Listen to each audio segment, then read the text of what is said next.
Mula sa pagkapagod tungo sa bagong buhay. Bumangon at maglakbay ng magkakasama. Ito po ang salita ng Diyos, ang ating gabay. Ngayon po ay Sunday, March 22, 2026, ng ikalimang linggo ng Kwaresma. Sa ating Ebanghelyo ngayon, binuhay ni Jesus si Lazaro. Ngunit ang ating mga pagbasa ay nagpapaalala sa atin na hindi lahat ng kamatayan ay physical. Sa ating mga sundalo at sa mga nasa serbisyo, marami ang buhay, ngunit pagod na sa loob. Pagod sa tuloy-tuloy na duty at deployment. Mabigat ang isip dahil sa responsibilidad. May dalang karanasan, hindi madaling ikwento. May pinagdaraanan sa pamilya at sa personal na buhay.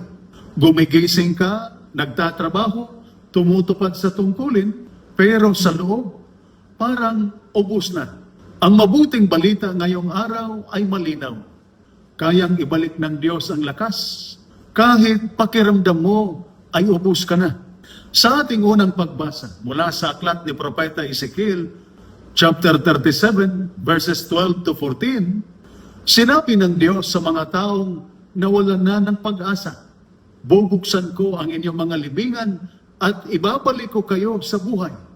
Para sa atin, ang libingang ito ay maaaring burn out sa trabaho, emotional and mental fatigue, problemang paulit-ulit, relasyong nasira, pusong nawalan ng gana.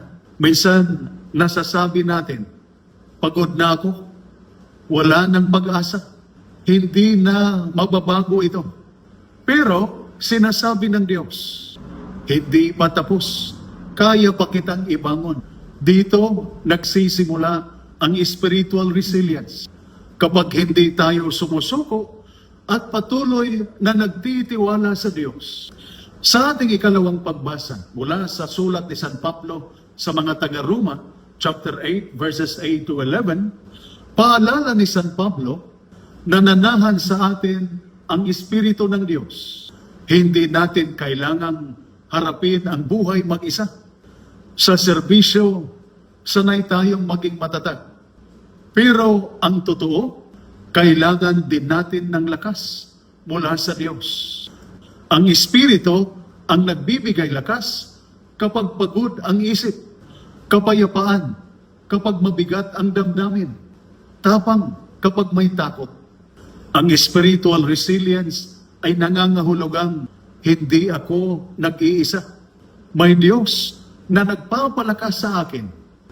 Sa ating Ebanghelyo, mula sa Ebanghelyo ni San Juan, chapter 11, verses 1 to 45, 4 na araw ng patay si Lazaro. Wala ng pag-asa sa paningin ng tao. Pero dumating si Jesus. At bago siya gumawa ng himala, umiyak muna siya. Ibig sabihin, hindi binaliwala ng Diyos ang sakit na ating nararamdaman. Pinapasok niya ito. Pagkatapos, sinabi niya, Lazaro, lumabas ka. At nabuhay si Lazaro. Para sa atin, ito ang paanyaya ni Jesus. Lumabas ka sa matinding pagod, discouragement, takot at panghihina, tahimik na pinagdadaanan. Hindi lumabas si Lazaro ng mag-isa. Ang ating Ebanghelyo ay nagpapaalala rin sa atin ng spiritual resilience at diwa ng synodality. Hindi lumabas si Lazaro ng mag-isa. May tumulong sa kanya para makagalaw ng maayos. Ito ang diwa ng synodality. Hindi tayo naglalakad mag-isa. Sa inyong mga unit, opisina at pamilya, huwag hayaang may nag-iisang lumalaban. Matutong makinig. Hindi agad humusga. Damayan ang kapwa na nahihirapan. Maging kapatid, hindi lang kasamahan. Dito lumalakas ang mental health. Kapag alam mong may kasama ako, may nakakaintindi sa akin, hindi ako nag-iisa. Ang matatag na organisasyon ay hindi lang mahusay. Ito ay nagkakaisa at nagdadamayan. Kaya kung may bahagi sa buhay mo na parang patay na, dalhin mo ito kay Kristo at pakinggan mo ang kanyang tinig. Bumangon ka, lumabas ka, at mabuhay kang muli. At habang bumabangon ka, huwag kang mag-isa. Maglakad kasama ang Diyos. Maglakad kasama ang kapwa. Dahil sa sama-samang paglalakbay, nagiging mas matatag ang loob, mas gumagaan ang bigat, at mas lumalakas ang bawat isa. Ito po ang salita ng Diyos, ang ating gabay. Manalangin tayo. Panginoon naming Diyos, kapag ang aming mga sundalo at lahat ng mga nasa serbisyo ay pagod at nanghihina, palakasin mo sila. Pagalingin mo ang kanilang isip, puso at kalooban. Tulungan mo silang magtulungan at magdamayan.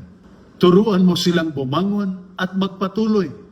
Kasama ka at ang aming kapwa sa pamamagitan ni Kristo na ang aming Panginoon. Amen.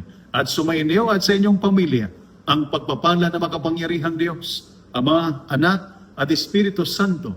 Amen. Santa Maria, Ina ng Diyos, ipanalangin mo kami. San Jose, ipanalangin mo kami. San Ignacio ng Loyola, ipanalangin mo kami. San Miguel Arcangel, ingatan mo kami. Amen.